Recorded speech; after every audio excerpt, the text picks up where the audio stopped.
Statement, and I give the floor to the representative of Panama. Gracias, Presidenta.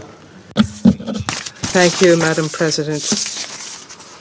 We greet and thank the USG for Political and Peace-Building Affairs, Ms. Rosemary DiCarlo, the head of delegation of the EU to the United Nations, Mr. Stavros Lambrinidis, and the facilitator for the implementation of Resolution 2231 at the Security Council, Ambassador Samuel Osbogar. We've heard with interest and hope the announced intentions for a ceasefire between Israel and Iran. We believe that this possibility will be a valuable opportunity for reducing tensions and for creating room for dialogue and peace. We hope that this ceasefire will be the first step towards broader negotiations, which will lead to progress and lasting solutions and contribute to stability for the entire region. Panama takes note of the report introduced by the facilitator on the implementation of Resolution 2231, and we are grateful for his efforts in preparing the report. At the same time, we have carefully read the 19th report of the Secretary General, and we share his concern at the critical regional situation which currently surrounds the Joint Comprehensive Plan of Action. We acknowledge the value of multilateral nuclear agreements and see them as essential pillars for international peace and security. The JCPOA was undoubtedly one of the greatest achievements of multilateralism in the field of nonproliferation. To take up this mechanism and to give it yet another chance is to reaffirm our commitment to diplomacy.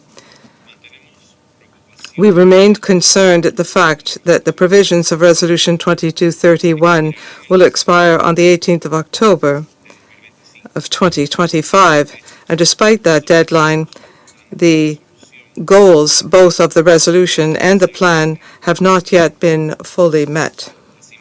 At the same time, we are concerned that IAEA verification and monitoring related to the JCPOA have been seriously impacted by Iran's non-compliance, as reported in the most recent report of the Director General of the IAEA. In this context, we reiterate that our position, based on the fundamental principles of Panama's foreign policy, is to give priority to strengthening the global non-proliferation regime, to ensure respect for that multilateral architecture, and to promote dialogue and diplomacy as a means for reducing tensions and strategic risks. However, we cannot ignore the most recent events, which have merely worsened the already fragile trust and has led to serious concerns about the Iranian nuclear program, as well as the issue of compliance with internationally agreed commitments. The IAEA has warned in its resolutions that attacks on nuclear facilities represent a significant risk because it could lead to the release of radioactive material. At this critical juncture, we appeal to Iran to allow the monitoring and verification of its facilities by the personnel of the IAEA. It is also essential to understand the magnitude and the scale of damage caused by the most recent attacks. We agree with the views expressed by the Director General of the IAEA, Rafael Grossi, and I quote, "Establishing the facts on the ground is a prerequisite for any agreement, and that can only be achieved through IAEA inspections," close quotes. At the same time, we urge Iran to comply fully with its commitments under the Nuclear Non-Proliferation Treaty, as well as the Safeguards Agreement and the provisions of Resolution 2231 by this Council, particularly given the possibility that enriched uranium has been moved without due IAEA supervision. We cannot allow a weakening in the non-proliferation architecture.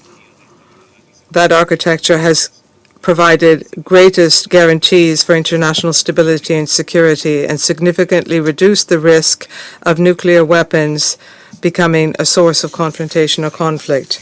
In this context, it is urgent for the parties to resume negotiations and to make full use of the Joint Comprehensive Plan of Action, Resolution 2231 of this Security Council, as well as of bilateral mechanisms established to make progress towards regional and global stability and security. Thank you. I thank the representative of Panama for his statement, and I give the floor to the representative of Algeria.